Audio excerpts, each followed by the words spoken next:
सुप्रभात विद्यार्थियों, मैं स्वरूप सिंह इस बाल मंदिर यूट्यूब चैनल पर आपका हार्दिक अभिनंदन करता हूं। कक्षा 12वीं के लगातार लेक्चर आपके सामने आ रहे थे। अंतिम लेक्चर जो विपणन का था, जो अध्याय 6 का, उसको करवाने के पश्चात जहाँ तक मैं समझता हूँ कि व्यवसाय अध्ययन के अंदर कक्षा 12वीं के अंदर अनुबंध और एक विधि का जो चैप्टर चलता है, कुछ अनुबंध के प्रावधान चलते हैं और कुछ विधि संनियम चलती है, जो बिजनेस लॉ होता है। संनियम और विधि, ये जो चैप्टर है अध्याय 9 कक्षा 12वीं के लिए बहुत ही उपयोगी है, इसलिए मैंने समझा कि पहले ये अध्याय करवाया जाए, इस अध्याय से आपको रूबरू करवाया जाए। हम अनुबंध अधिनियम सन 1872 के बारे में बात करेंगे। उससे पहले हम विधि को जानेंगे। विधि यानी कि एक लॉ होता है, एक कानून होता है, एक संनियम होता है। उसके बारे में हम समझेंगे कि विधि की क्यों जरूरत पड़ी, और विधि के बाद व्यवसायिक विधि की क्यों जरूरत पड़ी, और उस व्यवसायिक विधि के अंदर ही कुछ ऐसे कानून बने, और उस कानून के अंदर अनुबंध अधिनियम 1872 जो सितंबर में पूरे भारतवर्ष के अंदर लागू हुआ, और उसके अंदर 266 धाराएं निहित रही, और आगे चलकर अनुबंध अधिनियम के अंदर वस्तु बिक्री अधिनियम और स्वाध्याय अधिनियम 1932 जुड़ने के कारण कुछ धाराओं को निरस्त भी किया गया, और उन धाराओं के बारे में हम अगले वीडियो के अंदर अनुबंध को जब मैं प्रारंभ करूंगा उसके अंदर मैं पूरे अनुबंध को समझाने का प्रयास करूंगा। अनुबंध कैसे होता है, अनुबंध का मतलब क्या होता है। अनुबंध को इंग्लिश में कॉन्ट्रैक्ट बोलते हैं, और कॉन्ट्रैक्ट शब्द लैटिन भाषा के कॉन्ट्रैक्टम से आया है। लैटिन भाषा के कॉन्ट्रैक्टम से आया है, जिसका शाब्दिक अर्थ होता है आपस में मिलना। जिसका शाब्दिक अर्थ होता है आपस में मिलना। मैं पूरी बात करूंगा और अनुबंध को आपको समझाऊंगा। अनु और बंध यानी कि कुछ बंध होते हैं जो मिलकर कार्य करते हैं, उसे अनुबंध कहा जाता है, और यहाँ जो मिलकर जो कार्य करते हैं वो पक्षकार होते हैं। और पक्षकार कौन? व्यक्ति होते हैं। अब तमाम प्रकार की इन बातों को मैं चर्चा में समझाने का प्रयास करूंगा, मगर आज हमारा जो अध्याय है उसके बारे में हम बात करते हैं। अध्याय 9 बहुत ही इंपॉर्टेंट अध्याय है। मैं एक एक शब्द, ये एक कानूनी भाषा पर निर्धारित रहता है। इसके अंदर तमाम प्रकार के ऐसे जो शब्द आते हैं वो कानून की दृष्टि कौन रखते हैं, उन शब्दों को हम समझने का प्रयास करेंगे विद्यार्थियों।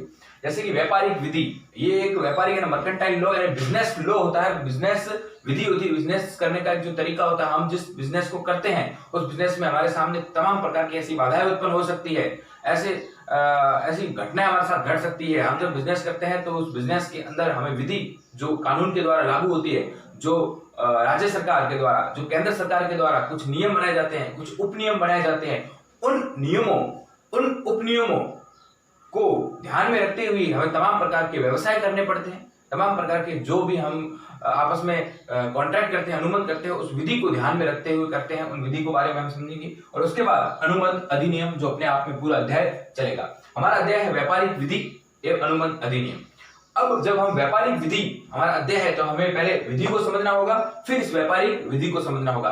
पहले विधि आई, फिर विधि से ही जो ये नियम आए, जो उपनियम आए, जो मनुष्य के व्यवहार को नियंत्रित करते हैं। विद्यार्थियों, जब ये कानून और अगर विधि नहीं बनी होती है तो आज जैसे कि कितने भी प्रकार के आदमी किसी को भी मार सकता है, कई झगड़े कर सकता है। अगर जब ये नियम उपनियम ऐसे बने होते हैं कानून की दृष्टि से, ऐसे विभिन्न प्रकार के ऐसे नियम होते हैं, और तमाम प्रकार के जो ये लोग होते हैं उस नियम और विधि से बंधे हुए होते हैं, इसलिए हम किसी को गाली गलौज नहीं कर सकते, हम किसी को मार नहीं सकते। अगर जब हम ऐसा कोई कार्य करें तो हम सरकार के नियमों और राज्य सरकार के नियमों, केंद्र सरकार के नियमों से हम बाधित होंगे और हमें सजा भी हो सकती है। ये एक विधि होती है, हम विधि के बारे में बात करेंगे। और उस विधि, अब वो विधि तमाम प्रकार की हर क्षेत्र में लागू होती है। ये लॉ होता है, जिसे विधि को लॉ भी कहा जाता है, संनियम भी, संनियम जो नियमों से जुड़ा हुआ होता है ये भी कहा जाता है। अब विधि जब ये अलग अलग प्रकार में हर क्षेत्र में लागू होती है, जब हम व्यवसाय करते हैं तो व्यवसाय के अंदर व्यापारिक विधि लागू होगी। अब वो व्यवसायी व्यापार करेगा तब उसे उस विधि के अनुसार, उन नियमों के अनुसार उसे व्यापार करना होगा।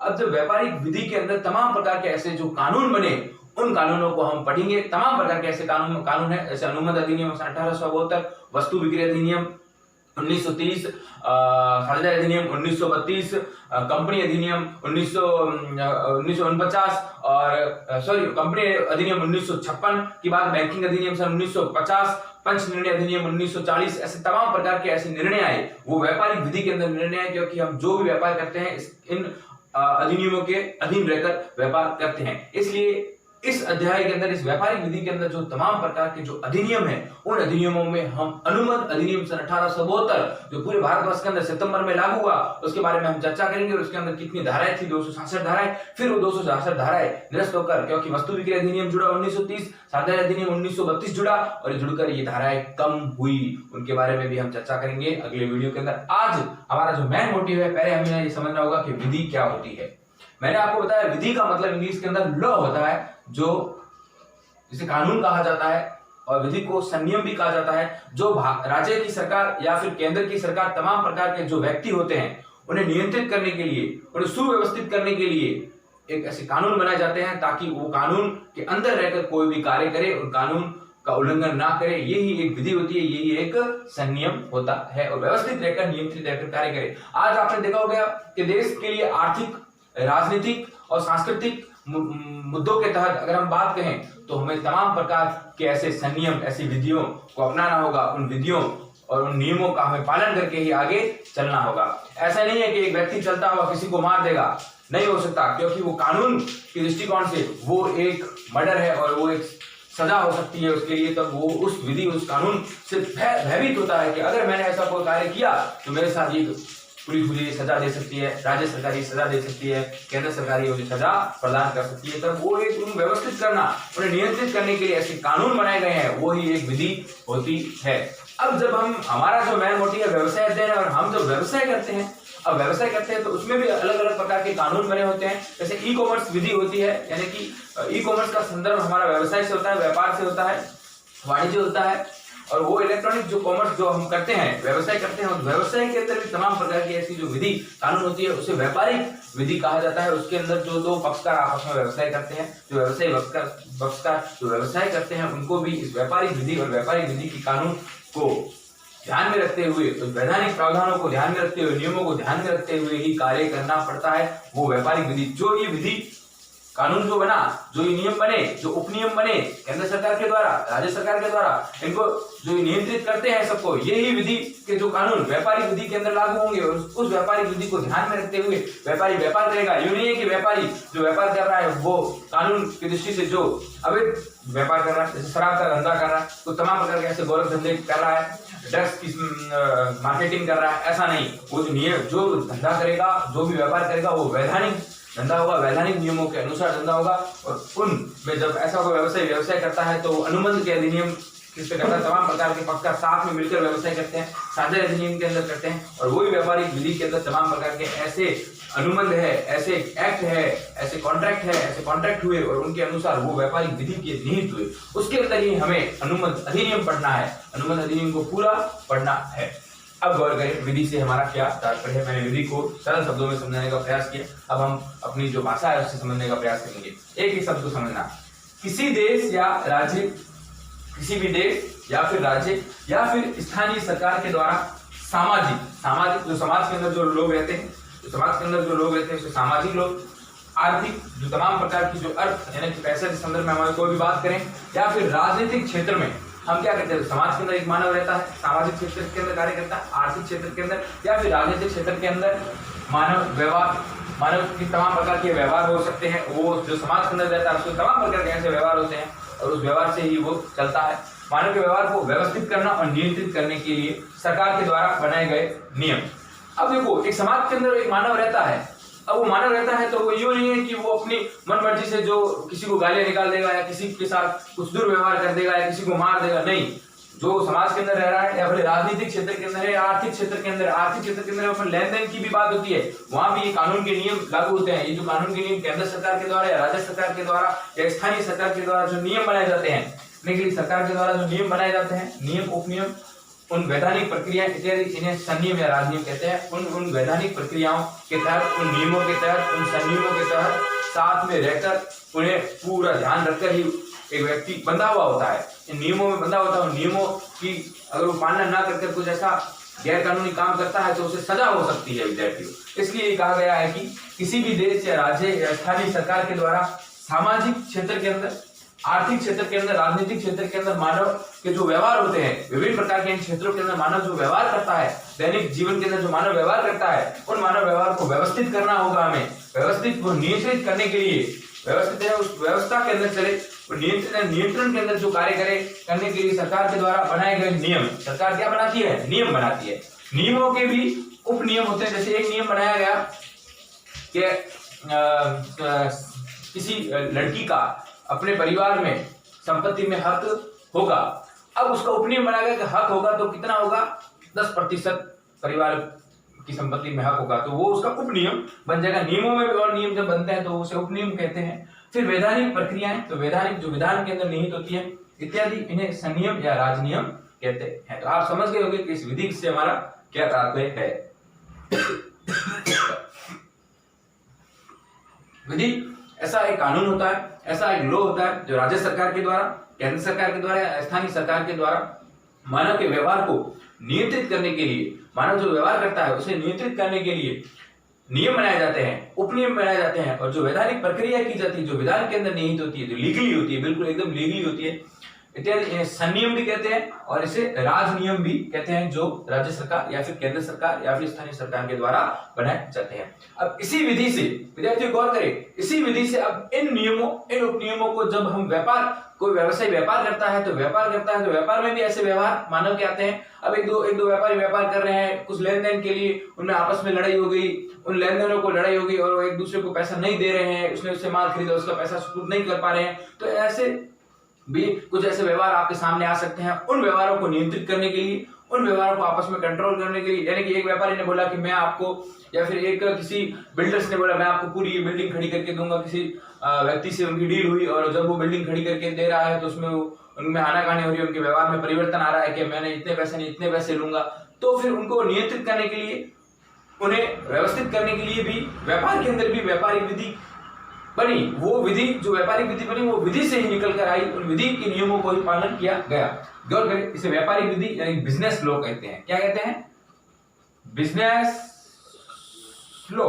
बिजनेस लॉ अगर हम सामान्य व्यापारिक विधि को अगर हम समझे तो देखो, सामान्य अर्थ में व्यापारिक व्यवहार, जो व्यापार के संदर्भ में जो व्यवहार होते हैं, लेन देन हो सकते हैं, माल का खरीदना, माल का बेचना, माल के खरीदने के पश्चात कुछ दिनों बाद माल के पैसे देना, तमाम प्रकार की ऐसी बातें आपके सामने आ सकती है जब हम व्यापार करते हैं। सामान्य अर्थ में व्यापारिक व्यवहारों या लेन देनों, कुछ लेन देन भी हो सकते हैं, कुछ बकाया राशि भी हो सकती है। लेन देनों के नियमित करना, नियंत्रित करना और व्यवस्थित करना, वो प्रभावी करने वाले वैधानिक नियमों के समूह को व्यापारिक संनियम कहा जाता है। गौर करें विद्यार्थियों, सामान्य अर्थ में हम ये कह सकते हैं कि व्यापारिक व्यवहारों या आपस में जो लेन देन होते हैं, लेन देनों को क्या करना? नियमित करना, नियंत्रित करना, ऐसी कंट्रोल के अंदर रखना, व्यवस्थित करना, वो प्रभावी करना, बिल्कुल उसको प्रभाव में लेके आना। प्रभाव करने वाले वैधानिक नियम जो उसको प्रभाव में आते हैं, वो वैधानिक नियमों के समूह को क्या कहा जाता है? व्यापारिक विधि कहा जाता है या व्यापारिक संनियम कहा जाता है। ऐसे नियम, ऐसे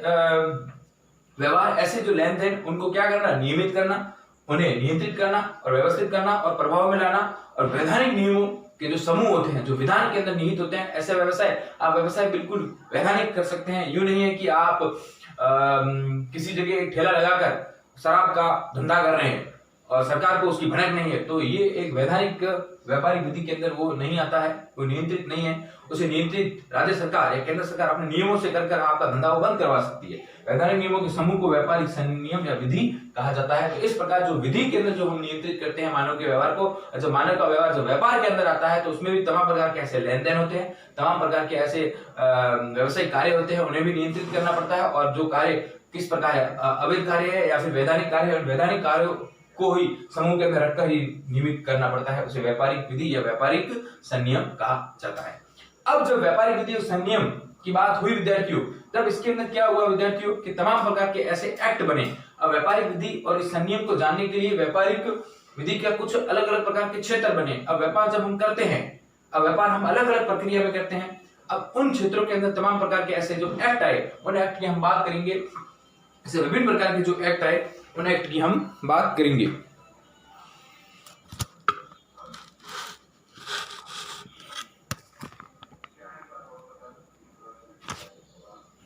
व्यापारिक विधि के तमाम प्रकार के ऐसे क्षेत्र हमने विधि के अनुसार हमने व्यापार किया। अब व्यापार की विधि के अंदर वो कौन कौन से क्षेत्र है जहां हम व्यापार किस प्रकार कर सकते हैं। जैसे कि उन व्यापारिक विधि के क्षेत्रों के अंदर पहला जो क्षेत्र है भारतीय अनुबंध अधिनियम, जिसे हम पढ़ेंगे, हमारा पूरा है। हम व्यापार कर रहे हैं और हम व्यापार किस प्रकार कर रहे हैं, अधिनियमों के माध्यम से कर रहे हैं, उन क्षेत्रों के माध्यम से कर रहे हैं। तो हमने व्यापारिक भारतीय अनुबंध अधिनियम सन 1872 के माध्यम से हम व्यापार कर रहे हैं। हमारे बीच में अनुबंध हो रहा है, हम अनुबंध को भी समझेंगे। अनुबंध हो रहा है तो ये व्यापारिक विधि का क्षेत्र है।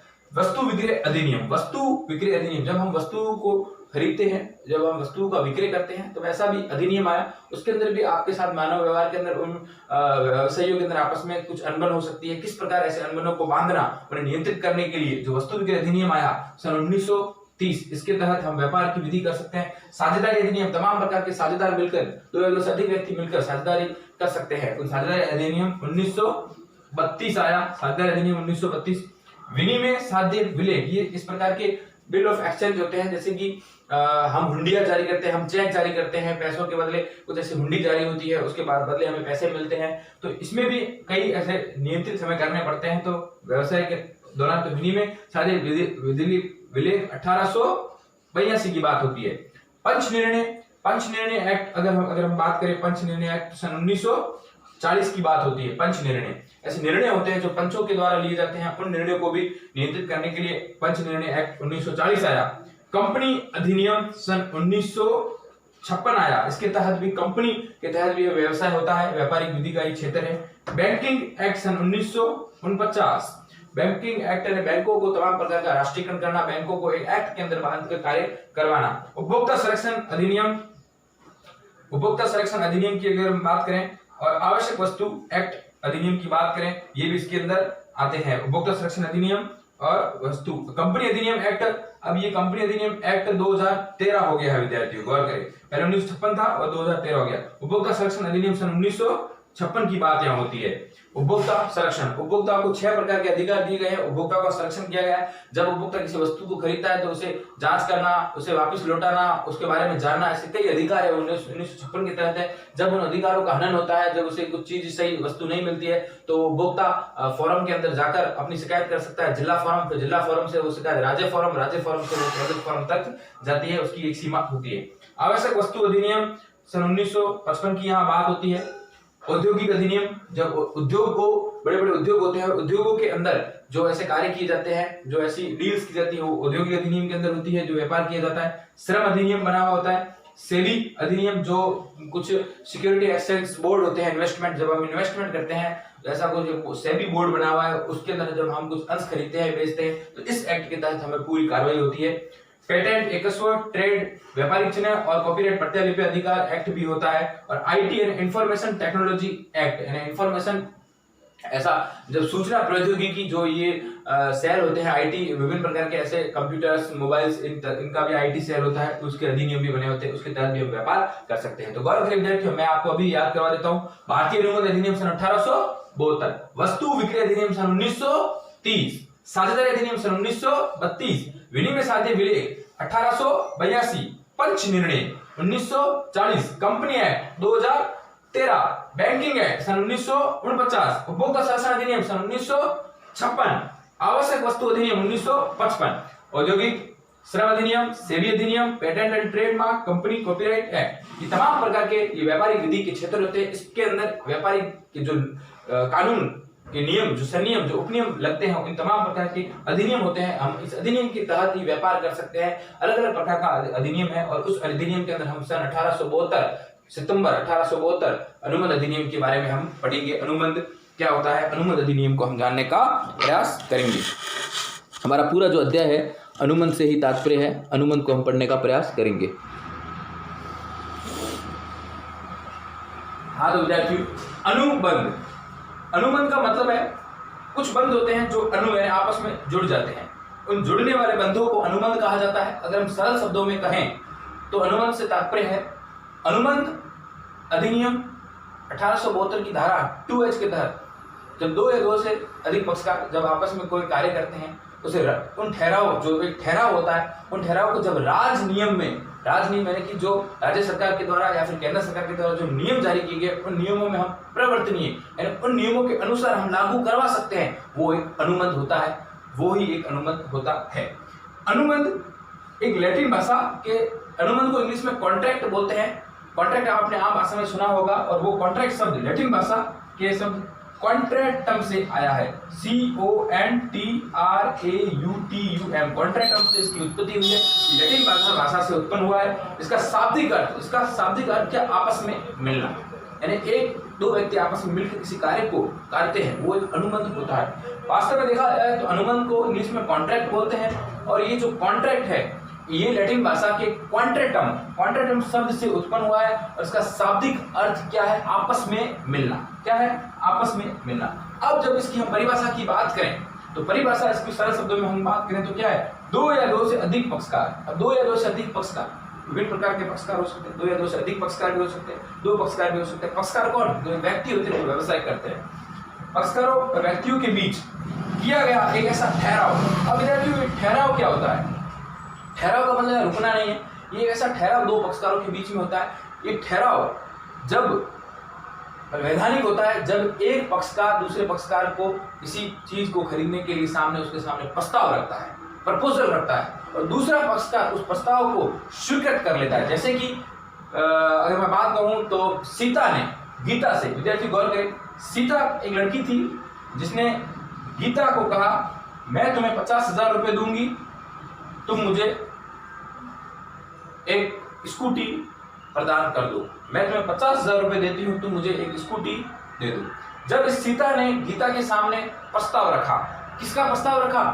स्कूटी का, और गीता ने उस प्रस्ताव को स्वीकृत किया। स्वीकृत कर उसे 50,000 रुपए दिए, किस रूप में? प्रतिफल के रूप में। जब ये सीता ने 50,000 रुपए दिए गीता को प्रतिफल के रूप में, और गीता ने 50,000 के रूप में लेकर इसे क्या दी? स्कूटी दी। जब सीता ने गीता के सामने स्कूटी का प्रस्ताव रखा कि मैं तुम्हें 50,000 रुपए देती हूँ, तुम मुझे स्कूटी दो, तो उसके सामने प्रस्ताव रखा गया, और गीता ने सोचा कि वास्तव में स्कूटी 50,000 रुपए के लायक है, बेचने के लायक है, और उसने उस प्रस्ताव को क्या कर दिया?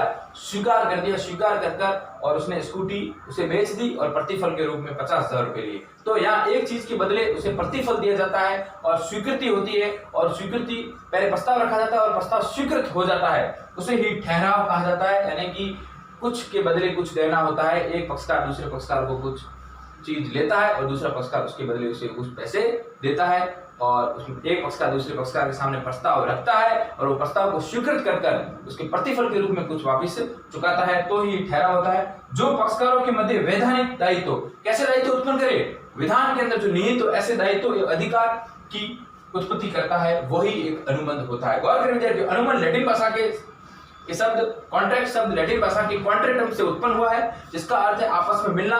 दो या दो से अधिक पक्षकार या व्यक्तियों के बीच एक ऐसा किया गया ठहराव, जिसके अंदर ठहराव के अंदर प्रस्ताव होगा और प्रस्ताव की स्वीकृति होगी, जो पक्षकारों के मध्य वैधानिक दायित्व एवं अधिकार की उत्पत्ति करता है, वो अनुबंध होता है। अनुबंध अधिनियम को आज हमने सिर्फ इसकी उत्पत्ति कैसे हुई, अनुबंध की जो परिभाषा उसको समझा। इसमें तमाम प्रकार के अलग अलग प्रबंध शास्त्रियों ने अलग अलग परिभाषा दी। अनुबंध के अधिनियम की धारा 2H के तहत भी क्या परिभाषा आई, जैसे कि राजनियम के द्वारा परिवर्तनीय हो कोई भी जो हम ठहराव करें, उसके बारे में। फिर अनुबंध के हम वैधानिक जो प्रावधान है उसको हम समझने का प्रयास करेंगे कि वैधानिक प्रावधान कैसे हैं, उनको हम समझेंगे। तो विद्यार्थियों, आज हमने व्यापारिक विधि अनुबंध अधिनियम के अंदर हमने विधि को समझा कि कैसे राजनियम बनते हैं, कैसे उपनियम बनते हैं। राजनियम केंद्र सरकार के द्वारा, राज्य सरकार के द्वारा, उसके अंदर मानवीय व्यवहार को नियंत्रित किया जाता है, उसे सुव्यवस्थित किया जाता है, और उन्हीं विधियों के माध्यम से जब हम व्यापार करते हैं तो वो विधि के नियम व्यापारिक विधि के नियमों में लागू होते हैं। और व्यापारिक विधि के जो नियम होते हैं वो कहाँ किस किस क्षेत्र में होते हैं, हमने उसमें अनुबंध अधिनियम सन 1872 जो सितंबर में पूरे भारतवर्ष के अंदर लागू हुआ उसके बारे में बात की। वस्तु विधि अधिनियम सन 1930 के बारे में बात की। साझेदारी अधिनियम सन 1932 के बारे में बात की। कंपनी अधिनियम सन 1956 जो बदलकर 2013 हो उसके बारे में बात की। उपभोक्ता संरक्षण अधिनियम हमने 1956 के बारे में बात की। बैंकिंग एक्ट जो 1949 के बारे में हमने बात की। पंच निर्णय 1940 के बारे में हमने बात की। आवश्यक वस्तु अधिनियम के बारे में 1955 के बारे में बात की। श्रम अधिनियम के बारे में बात की। सेबी अधिनियम के बारे में बात की। औद्योगिक अधिनियमों के बारे में बात की। इनके तहत रहकर हमें व्यापार करना होता है और ये व्यापारिक विधि के जो कानून इनके ऊपर बाधित होते हैं। इस प्रकार विद्यार्थी धन्यवाद। इस वीडियो को ज्यादा से ज्यादा देखें और समझने का प्रयास करें। आगे मैं विभिन्न प्रकार के ऐसे उदाहरण देकर आपके सामने प्रस्तुत करूंगा कि अनुबंध के अंदर किस प्रकार के वैधानिक प्रावधान होते हैं, वैधानिक ठहराव होते हैं, व्यर्थ ठहराओ, व्यर्थनीय ठहराओ, तमाम प्रकार के ऐसे उत्पीड़न, किस प्रकार की धाराएं आपके ट्रिक को टैक्स, इन धाराओं को दिमाग के अंदर सेट करने का मैं आपसे वादा करता हूं। और मैं जहां तक समझता हूं कि हर एक चीज आपको सेट हो जाएगी, एक एक शब्द को आराम से समझने का प्रयास करता हूं। ये चैप्टर आपके लिए बहुत बड़ी भूमिका निभाएगा, आगे तक भी बहुत ही काम आने वाला है। धन्यवाद विद्यार्थियों।